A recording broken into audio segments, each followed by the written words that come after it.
Dios les bendiga. Continuamos con la historia. Pablo, ahora en el versículo 23 dice: pasando muchos días los judíos resolvieron matarle. Qué tremendo, la religión de ese tiempo, que eran los judíos, decidieron matarle. Como en los tiempos más adelante, la Santa Inquisición, que persiguió a miles de creyentes por todos lados, matándolos. También en ese tiempo ya existía esto.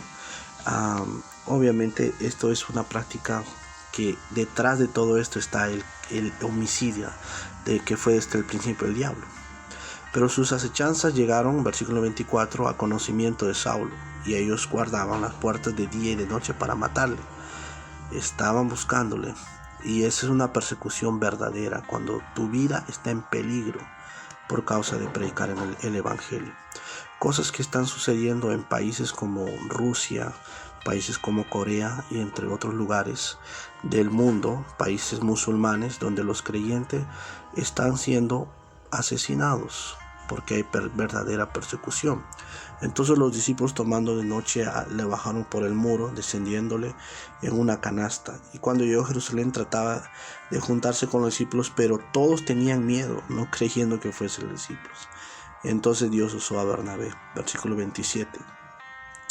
Entonces Bernabé, tomándole, lo trajo a los apóstoles y les contó cómo Saulo había visto en el camino al Señor, el cual le había hablado, y cómo en Damasco había hablado valerosamente en el nombre del Señor. Y estaban con ellos en Jerusalén, entraba y salía y hablaba denodadamente en el nombre del Señor, disputaba con los griegos, pero estos procuraban matarle. Cuando supieron esto, los hermanos le llevaron hasta Cesarea y le enviaron a Tarso. Entonces la iglesia tenía paz por toda Judea, Galilea y Samaria, y eran edificadas andando en el temor del Señor, y se acrecentaban fortalecidas por el Espíritu Santo.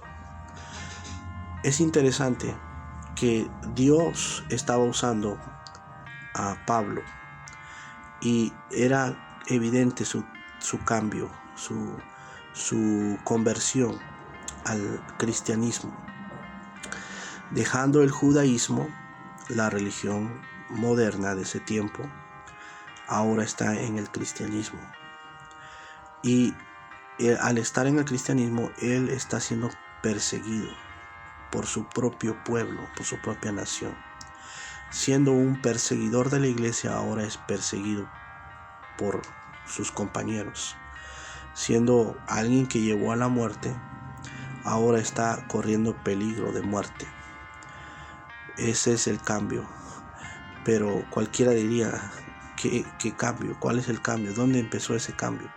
El cambio comenzó cuando Pablo o Saulo conoció a Cristo.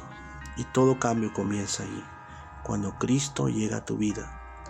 Entonces, las iglesias de ese tiempo, en versículo 31, tenían paz por toda Judea, Galilea y Samaria, y eran edificadas andando en el temor del Señor, y se acrecentaban fortalecidas por el Espíritu Santo.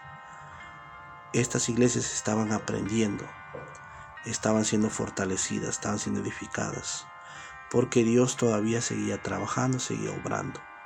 Y gracias a Dios por personas que Dios sacó de la mala vida del mundo, para ahora usarlos en su obra.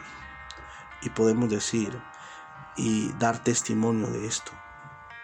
En lo personal, Dios nos ha sacado del mundo, de la vida en este mundo, para poder hablar de Cristo y compartir las buenas nuevas. Entonces la gente puede mirar y decir: verdaderamente de donde Él salió, Dios lo sacó, y ahora está haciendo la obra de Dios.